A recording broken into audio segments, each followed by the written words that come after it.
What's good, folks? We back. Okay, so I just finished Children Who Chase the Lost Voice by Makoto Shinkai, and honestly, this one hit different. Listen, this one, it really makes you feel. So, on the surface, it looks like a fantasy adventure, but when you actually sit down with it, this is Shinkai at his most real. Like, he really telling a story about grief, loneliness, and what happens when you can't let go of the people you love.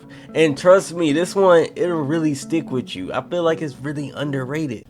Now, imagine this.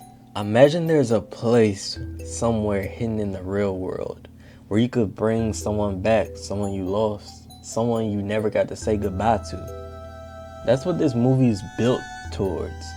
Because underneath all the adventure, all the action, this is a story about people chasing something that probably should have been left alone.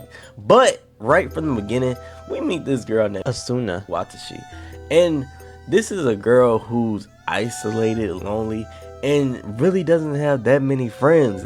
And when she finally meets someone she could connect to, listen, this man Shin fought off a damn bear. But he saved her, he was kind to her, and he really protected her. But that moment she finally found that friend and finally found someone that she could hang out with, he's gone. Like poof, disappeared. The next day this man's body was found in a river.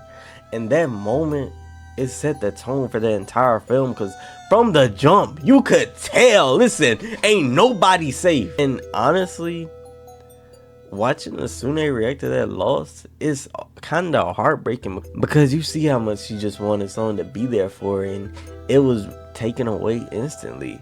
And that really sets up her journey, because this isn't just some adventure for fun. Like a lot of shows, it's a journey to fill the void she carried her whole life. She's searching for connection. And I feel like a part of that is because she lost her dad. Because you see that she spends so much time with the stone that he gave her. And she cherishes it so much. And that's the only thing that she's really connected to. And it really feel like she's just searching for a friend at the end of the day. And you see it in the small things, like the scene where she making her lunch. She takes her time to make it carefully.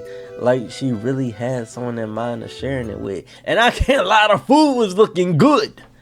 But then it really hit you that there was nobody to share that food with. This shows you how every connection you make is precious. Because in this world, you could lose somebody in the blink of an eye just like that. One day they here, laughing with you, crying with you. The next day they're gone. Then there's Shin. Now Shin, this one is a bit different because you could see that his grief is so controlled. Like this man put himself in a box. This dude, he lost his brother, and the way he was raised, it was like he was trained to function without emotion, like a soldier or a robot. He just does the task that he's given and keeps pushing forward, but he doesn't really process anything. And you see slowly over the journey, this man finally starts to crack, and you can see that him protecting Asuna and him spending time with her really changed his outlook on life, and he started to feel again little by little. And the walls finally broke down, and when he finally breaks, seeing how everything hit him at once, it kinda, I can't lie, it kinda hit me too. You could see that he was just holding everything in, and that what makes his character so much more powerful. But then there's the teacher, Morisaki. Listen, or a farmer merchant, but I'm gonna be real with you, he might be the most dangerous character in the entire movie, because at first he doesn't seem like, listen, he seemed calm, composed, like he got everything figured out. But when you really look into him, this man, he never moved on from loss, because he was fighting in a war. He was a real soldier, and his wife was at home. But eventually, after he came back from this war, his wife had passed away the day before. And that broke this man. You could see that it broke him. Instead of learning to live and be happy, he let it almost consume him. And you could see that that's what separates him from everyone else. You could see Asuna, she trying to find the connection, and Shin, he trying to learn how to finally feel. But Morisaki, this man's stuck. He completely stuck in the past, and he's not just stuck, he's obsessed. They eventually reach the hidden world, almost like a land between life and death. And that's where everything starts to get real, because this man's willing to go as far as it takes just for a chance to bring his loved ones back. And it stopped being about adventure and it started being about something deeper, because the question is, how far do you go to see someone you love again? And Morisaki, this man said as far as it take, way too far. And what I mean by that is he was willing to sacrifice Asuna just to see his loved one again. Not only that, he was willing to sacrifice his entire body just to see her again. Because he represents something real, the feeling of not being able to let go. The desire to see somebody again for just one moment. But this movie doesn't really glorify it. It shows you the cost, because when you hold on to stuff like that and you refuse to move forward, you're not just hurting yourself, you're starting to hurt everyone around you. And that's what makes this movie so special. Every character is dealing with grief in a different way. Asuna is trying to replace it with a connection.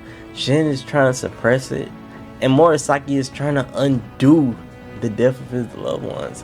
And in the end, they all face the same truth. You can't escape grief. You have to face it.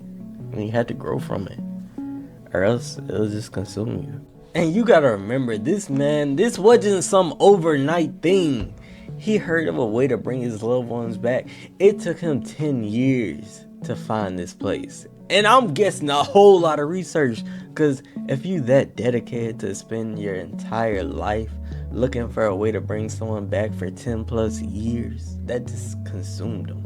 It took over everything. It's insane how dedicated he was. This man was so dedicated. A scene that I think is slept on, a rock climbing, where he had to climb down that big ass hill. Me, hell no, I wouldn't do that. But this man was so determined to achieve his goal of bringing her back that it was almost like I watching to see. So yeah, this movie doesn't hold back at all. Like, even the cat wasn't safe. The cat got packed up.